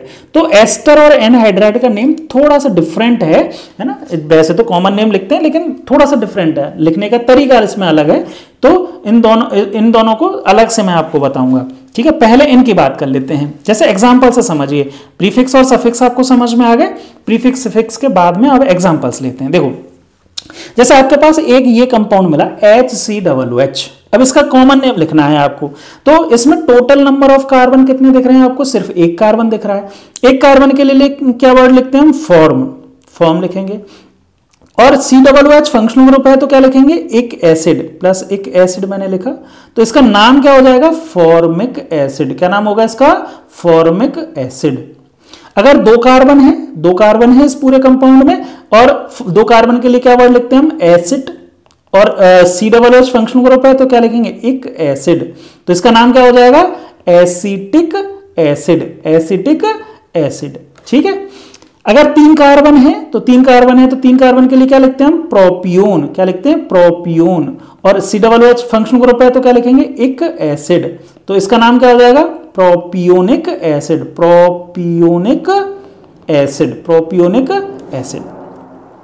चार कार्बन टोटल काउंट करने, कॉमन नेम सिस्टम में एक बात यही है कि टोटल नंबर ऑफ कार्बन इसमें काउंट करते हैं। तो यहां पे चार कार्बन के लिए क्या लिखते हैं, ब्यूटायर। और COOH है तो एक एसिड, ब्यूटायरिक एसिड, ठीक है। अब यहां पे टोटल नंबर ऑफ कार्बन यहां पे भी 4 हैं, और टोटल नंबर ऑफ कार्बन कितने हैं, 4, 1 2 3 4। लेकिन यहां पे ये आइसो है ना, तो यहां पे अगर इसको डिफरेंशिएट करना होगा तो हम क्या लिखेंगे, एन ब्यूटायरिक एसिड। और इसके लिए क्या लिखेंगे, ये वाला जो है, ये वाला पूरा का पूरा, इसको क्या बोल देंगे हम, इस पूरे कंपाउंड को, इसको पूरे कंपाउंड को, यहां पे 4 कार्बन जो दिख रहे हैं आपको, इसको क्या बोलेंगे, आइसोब्यूटायर। क्या बोलेंगे इसको, आइसोब्यूटायर। और COOH है तो एक एसिड। आप कहोगे सर ये COOH तो इसमें ही काउंट हो गया, हाँ, इसमें कार्बन जो फंक्शनल ग्रुप है उसका कार्बन इंक्लूड करके ही पूरे कार्बन को काउंट करते हैं, ठीक है। अच्छा जी, यहां पे इसका नाम कितना क्या होगा, 1 2 3 4 5 कार्बन है। 5 कार्बन के लिए क्या लिखते हैं, वेलर। अब वेलर जो होता है वो, इसमें अगर इसकी बात करें वेलर में, तो इस COOH को एक बार हटा दो, है ना, COOH को हटा दो, क्योंकि COOH यहां से जुड़ रहा है ना, तो यहां पे ये जो है COOH जो जुड़ रहा है, तो ये कौन सा इस पे क्या है, ये कौन से डिग्री का कार्बन है, ये वाला जिससे COOH जुड़ रहा है 2 डिग्री, तो इसको हम बोलेंगे सेकेंडरी वेलर, है ना, सेकेंडरी। एनआईसो तो लगेगा नहीं ना, एनआईसो तो लगेगा नहीं, टर्मिनल कार्बन से अगर सेकंड नंबर के कार्बन पर CH3 होता तब तो एनआईसो नहीं लगाते, लेकिन यहां पे तो 2 डिग्री कार्बन पर है, तो 2 डिग्री कार्बन पर है तो इसको हम क्या लिखेंगे, सेकेंडरी वेलर। और COOH है तो एक एसिड, सेकेंडरी वेलेरिक एसिड। अगर यहां पर टोटल नंबर ऑफ कार्बन 3 है और एक यहां पे डबल बॉन्ड है, तो इसके लिए हमने क्या लिखा था, एक्रिल, ये वाला 3 कार्बन और एक डबल बॉन्ड, तो यहां पे इसके लिए क्या लिखेंगे, एक्रिल। और COOH है तो एक acid, acrylic acid. Total number of carbon यहां पे कितने हैं, 4 कार्बन है, और सेंटर में बीच में डबल बॉन्ड है, 2 कार्बन इधर और 2 कार्बन इधर, बीच में डबल बॉन्ड है, तो इसके लिए लिखते हैं क्रोटोन। क्या लिखते हैं, क्रोटोन। और COOH है तो क्या लिखेंगे, एक एसिड, तो इसका नाम हो जाएगा क्रोटोनिक एसिड। इसी तरह से CH3CO, और यहाँ पे ये कार्बन कंटेनिंग फंक्शनल ग्रुप है, तो टोटल नंबर ऑफ कार्बन 4 हैं, जिसमें एक कार्बन कंटेनिंग फंक्शनल ग्रुप भी लगा हुआ है, तो इसके लिए लिखते हैं पाइरूव। क्या लिखते हैं? पाइरूव। और COOH है तो एक एसिड, पाइरूविक एसिड, तो ये इसका नाम हो गया। क्लियर बात समझ में आई? तो यहां पे मैंने ये COOH फंक्शन ग्रुप लगा के आपको कई सारे कंपाउंड्स के नेम लिख के बताए। और भी कंपाउंड हो सकते हैं, इतने आपने प्रैक्टिस कर लिए तो आप आगे वाले कंपाउंड्स को इजीली कर सकते हैं। जैसे यहाँ पे अब ये यहाँ पे फंक्शनल ग्रुप क्या है? CHO है। मैंने सब में CHO वाले कंपाउंड्स लिखे हैं, बाकी जो आगे वाले जो रेडिकल लग रहे हैं वो सेम ही है। तो मैं एक दो के नेम लिख के बताता हूं, बाकी आप इनको खुद से लिखिएगा ना। वैसे तो मैंने ये सारे आपको लिख के भी दिए हैं, लेकिन आप खुद से लिखिएगा। जैसे मैंने एक कार्बन है, एक कार्बन के लिए क्या लिखेंगे? फॉर्म। और यहां पे CHO है तो फॉर्म के आगे क्या लिखेंगे? एल्डिहाइड, तो इसका नाम क्या हो जाएगा? फॉर्मेल्डिहाइड। इसी तरह से इसका नाम लिख सकते हो कि आप दो कार्बन के लिए क्या लिखते हैं? एसिड, और CHO है तो एल्डिहाइड। जहां हमने एक एसिड लगाया था वहां सब जगह क्या लगा देंगे? यहाँ पे एल्डिहाइड। देखो जैसे सारे मैंने इसके नेम लिख भी दिए हैं, तो ये सारे के सारे नेम आप चाहें तो एक बार वेरीफाई कर सकते हो। अभी जो मैंने पढ़ाया है वैसे ही है सारे के सारे। क्लियर बात समझ में आ गई? इसी तरह से अगर CHO फंक्शनल ग्रुप लगा है, उसकी जगह CN भी लग सकता है, CN भी लग सकता है, तो इनके भी नेम आप लिख सकते हो। जैसे मैं इसका एक बार नेम लिख के बता देता हूं। यहां पे टोटल नंबर ऑफ कार्बन कितने हो गए? दो कार्बन के लिए क्या होगा? एसिड, ठीक है। और CN है तो क्या लिखेंगे हम? ओ नाइट्राइल। क्या लिखेंगे? ओ नाइट्राइल, तो एसीटोनाइट्राइल। सिस्टम ए के अकॉर्डिंग इसका नाम क्या था? Methyl cyanide. और इसका सिस्टम बी के अकॉर्डिंग क्या हुआ? एसीटोनाइट्राइल। तो दोनों ही नेम है, CH3CN के दोनों ही कॉमन नेम है। क्लियर है? समझ में आया? बाकी रिमेनिंग का आप अपने आप से लिखिए। वेरीफाई करने के लिए मैंने आपको यहाँ पे सब लिख के दिए हैं। वेरीफाई करना चाहें तो आप पहले मैंने जो बताएं वही है, सेम है आगे वाला, सिर्फ यहाँ पे हमने जो फंक्शनल ग्रुप है उसको चेंज करके अलग अलग एग्जाम्पल्स बताएं आपकी प्रैक्टिस के लिए। क्लियर बात समझ में आई? चलिए जी, तो ये हमारे हुए हम फंक्शनल ग्रुप। और भी फंक्शनल ग्रुप जो है उनके अकॉर्डिंग भी यहाँ पे नेम लिख सकते हैं। एक जो मैं आपको अभी बता रहा था कि एस्टर्स और एनहाइड्राइड जो हैं उनके कॉमन नेम थोड़े से डिफरेंट हैं। कैसे डिफरेंट हैं देखना। यहां जो एस्टर्स होते हैं ना, एस्टर क्या होते हैं? जैसे COOH, ये तो होता है आपका कार्बोक्सिलिक एसिड। अब ये जो H है ये हट जाए और इसकी जगह क्या लग जाए? COOR, एक एल्काइल ग्रुप लग जाए, तो इसको हम क्या बोलते हैं? एस्टर बोलते हैं। अब यहां पे इधर भी एक एल्काइल ग्रुप लग रहा होगा, इधर भी एक एल्काइल ग्रुप लग गया। अब दो एल्काइल ग्रुप्स हो गए, तो दोनों एल्काइल ग्रुप्स का नेम कैसे करते हैं? कॉमन नेम सिस्टम में कहो या IUPAC में भी ये रूल काम आएगा, एस्टर्स के नोमेनक्लेचर में। तो यहां पे एस्टर जो होता है ना, उसमें इस ऑक्सीजन से जुड़ा हुआ जो एल्काइल है, पहले सबसे पहले इसका नेम लिखेंगे एल्काइल, है ना। जो रेडिकल्स हैं, इन रेडिकल्स का नेम सबसे पहले लिखेंगे। कैसे लिखेंगे? अभी हमने जैसे पहले रेडिकल्स का कॉमन नेम सीखा है वैसे ही लिखेंगे, ठीक है। तो यहां पे हमने अभी R का नेम लिखेंगे और उसके बाद इस कार्बन का जो फंक्शनल ग्रुप का कार्बन है उसको इंक्लूड करते हुए इस R में जितने कार्बन है उनका नेम लिखेंगे। क्लियर है? समझ में आया? कैसे समझना इसको देखो। अभी मैंने एक एग्जांपल लिया कि इसका नेम लिखना है अगर मुझे, तो इसका नेम कैसे लिखूंगा मैं? यहां पे ऑक्सीजन जो है सिंगल बॉन्डेड, यहां पे दो तरह के ऑक्सीजन है। एक तो ये ऑक्सीजन है जिसमें दो सिंगल बॉन्ड है, और एक ऑक्सीजन ये है जो डबल बॉन्ड है। तो यहां पे सिंगल बॉन्डेड ऑक्सीजन से जुड़ा हुआ एल्काइल ग्रुप है, सबसे पहले उसका नाम लिखेंगे। यहां पे इसका नाम क्या होता है? इथाइल। इसका दो कार्बन है तो दो कार्बन का नाम क्या होगा? इथ, और YL इथाइल, ये वाला नेम लिख दिया। अब इसके बाद जो है कॉमन नेम, अभी हम जैसे लिख रहे थे कार्बन कंटेनिंग फंक्शनल ग्रुप का कॉमन नेम, वैसे लिखेंगे। तो यहां पे टोटल नंबर ऑफ कार्बन कितने हैं? 2, इंक्लूडिंग दिस कार्बन। तो 2 के लिए हमने क्या वर्ड लिखा था? एसिड। और लास्ट में क्या लिखेंगे हम? 8, है ना। इथाइल, मैं इसको एक बार ब्रेक करके लिख देता हूं पूरा, एसिड प्लस ATE, है ना। तो हम क्या नेम लिख दिया इसका पूरा कंप्लीट, क्या नेम क्या होगा? Ethyl acetate. इसका नाम हो जाएगा इथाइल एसीटेट। क्लियर? इसी तरह से यहां पे इसका नेम लिखें तो इसमें क्या होगा? इसमें थोड़ा सा डिफरेंस हुआ है, लेकिन इसका नेम चेंज हो जाएगा। ऑक्सीजन से क्या जुड़ रहा है? CH3। अब CH3 का नेम क्या होता है? मिथाइल। और इसमें टोटल नंबर ऑफ कार्बन कितने हो गए? 3 कार्बन के लिए हम क्या लिखते हैं? प्रोपियोन।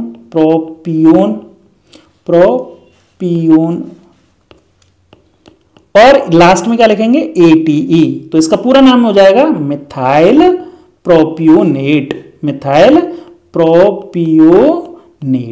क्लियर। अब इसका नेम क्या लिखेंगे यहाँ पे, ये देखो, अब ये यहाँ पे ये तो C डबल बॉन्ड O हो गया है ना, C डबल बॉन्ड O नहीं, हम तो एस्टर्स की बात कर रहे हैं, इसमें एक यहाँ पे मिस हो गया, ये सपोज ऑक्सीजन जुड़ा हुआ है इससे, ठीक है। तो यहाँ ऑक्सीजन से जुड़ा हुआ जो है इसका पूरा नेम क्या होगा, हम इस रेडिकल का नाम क्या लिखेंगे, आइसोप्रोपाइल। इसका नाम क्या लिखेंगे, आइसोप्रोपाइल। 3 कार्बन है और आइसो ग्रुप है तो आइसोप्रोपाइल। और इसका नाम क्या लिखेंगे हम, इसका नाम, इसमें टोटल नंबर ऑफ कार्बन 4 हैं और 4 कार्बन के लिए 1 2 3 4 और ये आइसो ही है, आइसो ग्रुप ही है इसमें, तो आइसो और 4 कार्बन के लिए लिखते हैं ब्यूटायर, आइसोब्यूटायरेट। तो आइसोप्रोपाइल आइसोब्यूटायरेट इसका नेम हो जाएगा। इसका क्या नेम लिखेंगे हम, इसमें ऑक्सीजन से जुड़ा हुआ है CH3 है, CH3 का नेम लिखते हैं मिथाइल। और यहां पे इधर की साइड में कोई कार्बन नहीं है, सिर्फ एक ही कार्बन रह गया, कोई बात नहीं, एक कार्बन के लिए क्या लिखते हैं हम, फॉर्म, और लास्ट में क्या लिखेंगे 8, तो मिथाइल फॉर्मेट। इस तरह से एस्टर्स का कॉमन नेम करते हैं। क्लियर है, समझ में आया। Next anhydrides. अब एनहाइड्राइड्स जो होते हैं इनको थोड़ा सा समझिए। एनहाइड्राइड्स बनते कैसे हैं, नाम से इंडिकेट हो रहा है कि इनमें से हाइड्राइड मतलब वाटर निकल गया। जैसे 2 COOH ग्रुप हैं, जैसे यहाँ पे समझिए 2 COOH ग्रुप हैं, एक COOH ये है और एक और COOH है। 2 COOH में से एक अगर H2O निकल जाए, HOH निकल जाए, -H2 हो जाए, तो जो फंक्शनल ग्रुप बचता है वो C डबल बॉन्ड O और एक O इधर और एक C डबल बॉन्ड O, इस तरह से लिख सकते हो। या फिर यहाँ पे ये वाला जो लिख रहा है इस तरह से लिख सकते हो, C डबल बॉन्ड O और फिर उसके बाद एक ऑक्सीजन और ये C डबल बॉन्ड O, मतलब 2 C डबल बॉन्ड O जो हैं वो ऑक्सीजन से जुड़े हुए हैं, तो इसको बोलते हैं एनहाइड्राइड। तो एनहाइड्राइड बेसिकली एसिड से डेराइव हो रहे हैं। किससे डेराइव हो रहे हैं, कार्बोक्सिलिक एसिड से डेराइव हो रहे हैं। तो इनका नेम जो है वो कार्बोक्सिलिक एसिड के नेम के बेसिस पे ही किया जाता है, ठीक है। तो अगर यहाँ पे जो एल्काइल ग्रुप है R1 और R2, अगर ये दोनों ही इक्वल हैं, दोनों ही सेम हैं, सिमेट्रिक एनहाइड्राइड है, तो किसी भी एक एसिड के बेसिस पे इनका को नेम दे दिया जाता है। जैसे यहाँ पे ये सिमेट्रिक है, CH3 C double bond O, CH3 C double bond O, दोनों सेम है, तो इसमें से किसी एक का नाम लिखेंगे हम। एक में टोटल कितने कार्बन है, 1 2 कार्बन है, 2 कार्बन के लिए हम क्या लिखते हैं, एसिड, और एक एनहाइड्राइड इसका सफिक्स होता है, तो एसिटिक एनहाइड्राइड हो गया। दोनों अगर R1 और R2 दोनों ही सेम है तो, ठीक है। लेकिन अगर R1 और R2 अलग अलग हैं तो फिर कैसे लिखेंगे, पहले स्मॉल चेन का नाम लिखेंगे और फिर बाद में लॉन्गर चेन का नाम। कैसे, जैसे यहाँ पे एक 3 कार्बन की चेन बन रही है, एक यहाँ पे 2 कार्बन की, तो असिमेट्रिक हो गया। तो पहले छोटे वाले में 2 कार्बन है, 2 कार्बन के लिए लिखते हैं एसिड एक लिखेंगे, और 3 कार्बन के लिए लिखते हैं प्रोपियोन एक लिखेंगे, तो एसिटिक प्रोपियोनिक एनहाइड्राइड। तो इस तरह से इनके एनहाइड्राइड के नेम लिखेंगे। अगर सिमेट्रिक हैं तो किसी भी एक साइड में जो भी नंबर ऑफ कार्बन है और लास्ट में एनहाइड्राइड लगा देंगे। और अगर यहाँ पे दोनों अलग अलग हैं चेन, तो दोनों का अलग अलग लिखेंगे, पहले छोटी वाली का लिखेंगे और फिर बड़ी वाली का। क्लियर, समझ में आया। जैसे कुछ यहाँ पे एग्जाम्पल्स लिए हैं तो इनका भी नाम लिख के हम देख लेते हैं। कैसे देखेंगे जी, यहां पे सबसे पहले हम बात करें कि इसमें टोटल नंबर ऑफ कार्बन कितने हैं, 1 2 3 4 कार्बन है, तो 4 कार्बन के लिए हम क्या लिखते हैं, ब्यूटायर, और ये आइसोब्यूटायर है। और यहां पे 1 2 3 और कितना है 4 5, तो ये 5 कार्बन के लिए लिखते हैं हम वेलर। तो यहाँ पे वेलरिक, ये आइसोब्यूटायरिक, और ये है वेलर। वेलर कैसा है, टर्शरी वेलर है ना, तो टर्शरी वेलरिक एनहाइड्राइड। तो इस तरह से इसका नाम लिखेंगे, आइसोब्यूटायरिक टर्शरी वेलरिक एनहाइड्राइड। आइसोब्यूटायरिक ये वाला पार्ट और टर्शरी वेलरिक ये वाला पार्ट, तो इसका नाम हम ऐसे लिख सकते हैं, टर्शरी वेलरिक और आइसोब्यूटायरिक बेसिस पे। अब ये ऐसी इसी तरह से यहाँ पे ये देखो, एक ये है, इसमें टोटल नंबर ऑफ कार्बन 4 है और इसमें टोटल नंबर ऑफ कार्बन 3 है, ये अलग अलग हैं, तो इन दोनों का अलग अलग लिखेंगे। 3 कार्बन के लिए हम क्या लिखते हैं, एक्रिलिक लिखा, और 4 कार्बन के लिए लिखते हैं क्रोटोनिक, तो क्रोटोनिक, और लास्ट में एनहाइड्राइड। ठीक है। अगर यहां पे ये 1 2 3 कार्बन है इसमें और इसमें भी 3 कार्बन है, तो दोनों में से किसी एक के नेम के बेसिस पे लिखेंगे। 3 कार्बन के लिए क्या लिखते हैं, प्रोपियोन, और एक एनहाइड्राइड लिख देंगे। अगर ये एनहाइड्राइड है तो। क्लियर? एनहाइड्राइड्स का नेम हम इस तरह से लिख सकते हैं। क्लियर हो गया? आपको समझ में आ गया? तो ये कॉमन नेम सिस्टम हो गया हमारा सभी तरह का, मैंने जितना डिटेल पढ़ सकते हैं कॉमन नेम सिस्टम आपको बता दिया। एक है डेराइव्ड नेम सिस्टम, जो कॉमन नेम सिस्टम का एक पार्ट कह सकते हो, वैसे बहुत कम पॉपुलर है, लेकिन एक दो क्वेश्चंस जो हैं वो एनसीईआरटी में इस डेराइव्ड नेम सिस्टम के ऊपर भी दिए हुए हैं। जब आप क्वेश्चंस करोगे तो उनमें यहाँ पे डेराइव्ड नेम सिस्टम भी यूज होता है। हालांकि इसमें डेराइव्ड नेम सिस्टम करके एनसीईआरटी में अलग से नहीं दे रखा है, लेकिन क्वेश्चंस दे रखे हैं, तो जब क्वेश्चंस करोगे तो आपको वो पढ़ना ही पड़ेगा। तो एक बार मैं यहीं पे आपको पढ़ा देता हूं, ठीक है। डेराइव्ड नेम सिस्टम जो है उसमें क्या बोला गया कि हर एक ऑर्गेनिक कंपाउंड जो होता है ना उसका एक रिप्रेजेंटेटिव मेंबर है। ऑर्गेनिक कंपाउंड जो होते हैं उनका नेम किसके अकॉर्डिंग किया गया है? रिप्रेजेंटेटिव मेंबर के। Representative member of homologous series, मतलब हर एक फंक्शनल ग्रुप कंटेनिंग कंपाउंड जो है वो एक कार्बन कंपाउंड्स की सीरीज बनाता है, जिसको हम क्या बोलते हैं? Homologous series. और उसमें जो एक मेंबर है उसको पहला मेंबर या जो मोस्ट पॉपुलर मेंबर है उसको रिप्रेजेंटेटिव मेंबर बोला गया। रिप्रेजेंटेटिव मेंबर क्या होगा? फर्स्ट होमोलॉग यानी कि first member of organic compound या फिर कोई पॉपुलर मेंबर। जैसे फॉर एग्जांपल अगर हम एल्कीन्स की बात करें, सैचुरेटेड हाइड्रोकार्बन्स की, तो सैचुरेटेड हाइड्रोकार्बन में सबसे पहला मेंबर होता है मीथेन। तो मीथेन को एज ए रिप्रेजेंटेटिव मान लिया, मतलब ऐसा माना गया कि जितने भी एल्कीन्स बने हैं वो मीथेन से ही डेराइव हुए हैं, इसलिए इनका नाम हुआ डेराइव्ड नेम सिस्टम। एल्कीन है तो उसका रिप्रेजेंटेटिव मेंबर क्या होता है? इथाइलिन। इथाइलिन मतलब CH2 डबल बॉन्ड CH2। अब ऐसा बोला गया कि यहां से जितनी भी एल्कीन्स बनी है वो इसी से बनी है, मतलब इसके हाइड्रोजन जो हैं वो हटेंगे और इसकी जगह कार्बन लगते जाएंगे। कैसे बनेंगे? अभी एग्जांपल से आपको समझ में आएगा। एल्काइन का रिप्रेजेंटेटिव मेंबर एसिटिलीन है ना। एसिटिलीन क्या होता है? CH ट्रिपल बॉन्ड CH को एसिटिलीन बोलते हैं। एल्कोहल का जो रिप्रेजेंटेटिव मेंबर है उसका कॉमन नेम बोला कार्बिनोल। कार्बिनोल यही है, मिथाइल एल्कोहल को ही कॉमन नेम क्या बोलते हैं? कार्बिनोल। तो ऐसा बोला कि मिथाइल एल्कोहल है, इससे ही सारे के सारे एल्कोहल्स बने। एल्डिहाइड जो है उसका एसिटल्डिहाइड, फर्स्ट मेंबर नहीं बोला। एसिटल्डिहाइड में कौन सा मेंबर है? ये एसिटल्डिहाइड जो है वो क्या बोला गया? Representative member of aldehyde. Acids का एसिटिक एसिड, एसिटिक एसिड तो आप सब जानते ही हैं, CH3COOH।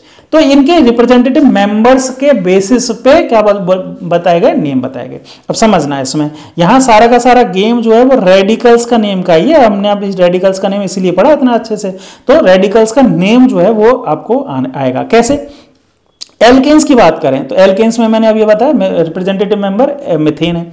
मीथेन में 4 हाइड्रोजन लगे हुए हैं, तो अब इसमें क्या बोला गया? एक या एक से ज्यादा हाइड्रोजन जो हैं वो हटेंगे और कार्बन जुड़ेगा। तो इसमें से एक सपोज हाइड्रोजन हट गया, एक हाइड्रोजन, ये वाला हाइड्रोजन हट गया, तो एक कार्बन और 3 कार्बन इस तरह से, तो ये CH3 जुड़ गया और इससे हाइड्रोजन जो हटा उसकी जगह एक कार्बन और जुड़ा जिसमें 3 हाइड्रोजन और जुड़े हुए होंगे। तो इस कंपाउंड का नेम, इसका तो मीथेन हो गया CH4 का, CH3 का डेराइव्ड नेम सिस्टम के अकॉर्डिंग क्या नेम दिया गया? यहां पे बोला गया कि भाई देखो ये वाला जो है ना, जो रिप्रेजेंटेटिव मेंबर है ना, इसका नाम तो आप मीथेन लिखोगे सही। अच्छा, बचा हुआ पार्ट जो जुड़ा है वो क्या जो है? मिथाइल, तो इसका नाम होगा मिथाइल मीथेन। इसी तरह से यहां पे बोला गया कि इसका क्या नाम होगा भाई? इसका नाम क्या होगा? तो वैसे तो आप बता दोगे 3 कार्बन का है प्रोपेन, लेकिन डायरेक्ट नेम सिस्टम ऐसे नहीं बोलता। डायरेक्ट नेम सिस्टम बोलता है कि भाई जो सबसे ज्यादा सब्स्टिट्यूटेड कार्बन है, जैसे CH4 है ना, तो CH4 में से 2 हाइड्रोजन हट गए, 2 हाइड्रोजन हट गए, तो 2 हाइड्रोजन हट के उस पर 2 CH3 लग गए। अब आप कहोगे कि कौन सा, इसको मीथेन माने, इसको मीथेन माने कि इसको मीथेन माने? तो डायरेक्ट नेम सिस्टम ने क्या बोला कि जो जिसपे सबसे कम हाइड्रोजन हो उसको आप मीथेन मान लो। जैसे इनमें तो दोनों में 3-3 हाइड्रोजन है, इस पे सबसे कम हाइड्रोजन है, तो इसको मानो कि इसका नाम तो मीथेन होगा। अब रिमेनिंग जो है वो ये भी मिथाइल है, ये भी मिथाइल है, 2 मिथाइल है, तो मिथाइल मिथाइल मीथेन लिखें, या फिर 2 मिथाइल एक साथ लिखेंगे तो उसको क्या लिख सकते हैं? Di methyl. और मीथेन जो है वो इस तरह से लिख दिया। अब इसमें बताओ कौन सी मीथेन होगी? जिसमें सबसे कम हाइड्रोजन होंगे जिस कार्बन के पास में, उसको मीथेन मान लिया, ये मीथेन हो गया सपोज, है ना। तो यहां पे 2 तो मिथाइल है और 1 इथाइल है, तो इसका नाम क्या होगा? इथाइल, अल्फाबेटिकली लिखेंगे इथाइल, और 2 मिथाइल हैं तो डाई मिथाइल और मीथेन, इस तरह से लिख देंगे। ठीक है, नोट मैंने आपको डाल के लिखा है कि सब्स्टिट्यूटेड, जो मोर सब्स्टिट्यूटेड कार्बन है उसको रिप्रेजेंटेटिव मेंबर का कार्बन मानते हैं कि भाई ये जो है कार्बन उसमें से ही सारे के सारे और जितने हाइड्रोजन है वो रिप्लेस हो गए और उनकी जगह कार्बन जुड़ गए। तो इस तरह से कॉमन नेम लिखा गया। कुछ और देखो, जैसे एल्कीन है ना, तो रिप्रेजेंटेटिव मेंबर क्या हुआ? इथाइलिन। अब इथाइलिन में ये वाला तो इथाइलिन हो गया, अब इससे क्या हाइड्रोजन, एक हाइड्रोजन हटा और उसकी जगह क्या लग गया CH3, तो नाम क्या लिखेंगे इसका, मिथाइल और इथाइलिन। इसी तरह से यहाँ पे ये तो इथाइलिन हो गया, अब एक मिथाइल इधर है एक मिथाइल इधर है, तो दो मिथाइल हुए, तो डाई मिथाइल इथाइलिन। अगर यहाँ पे इसमें देखें तो यहाँ पे ये तो इथाइलिन हो गया जो रिप्रेजेंटेटिव मेंबर है, एक तरफ इथाइल है और एक तरफ मिथाइल है, तो क्या लिखेंगे इथाइल मिथाइल इथाइलिन। इसी तरह से एसिटाइलिन है, एसिटाइलिन का कैसे लिखेंगे, यहाँ पे एक कंपाउंड है तो इसका नाम तो एसिटाइलिन हुआ, इसमें से एक CH3 जुड़ा हुआ है तो मिथाइल एसिटाइलिन। यहाँ पे अगर दोनों हाइड्रोजन के CH3 हाइड्रोजन रिप्लेस हो जाएं CH3 से, तो दो CH3 है तो एक मिथाइल और दूसरा मिथाइल, तो दो मिथाइल के लिए डाई मिथाइल, और ये जो बीच वाला पार्ट है इसके लिए नाम क्या लिखेंगे, ये रिप्रेजेंटेटिव मेंबर ऑफ एल्काइन है एसिटिलीन। क्लियर, समझ में आया। एल्कोहल्स के लिए इसी तरह से लिख सकते हैं, एल्कोहल्स में रिप्रेजेंटेटिव मेंबर CH3OH है। अब यहाँ का इसका OH ये वाला ये फंक्शनल ग्रुप का OH तो नहीं रिप्लेस होगा, इस CH3 के हाइड्रोजन जो है वो रिप्लेस हो सकते हैं, तो ये वाला पार्ट जो है वो तो क्या रहेगा आपका सेम, OH जो जिससे कार्बन से जुड़ रहा है वो तो रिप्रेजेंटेटिव मेंबर का ही कार्बन होगा और उसके लिए कार्बिनोल लिखेंगे। तो यहाँ पे एक मिथाइल हट गया, मतलब जुड़ा है तो मिथाइल कार्बिनोल। अब इस वाले कार्बन में अगर देखें तो ये कार्बिनोल है जो मैं आपको सर्कल कर रहा हूं, तो एक मिथाइल दो मिथाइल डाई मिथाइल कार्बिनोल, इस तरह से। इसमें यहाँ पे ये आपका कार्बिनोल है और इसमें ये वाला रेडिकल जुड़ा है तो इसको क्या बोलते हैं, आइसोप्रोपाइल बोलेंगे, और ये कार्बिनोल है तो कार्बिनोल बोल देंगे। इसी तरह से एल्डिहाइड के लिए हम लिख सकते हैं CH3CHO है, CH3CHO ये तो एसिटाल्डिहाइड रिप्रेजेंटेटिव मेंबर है।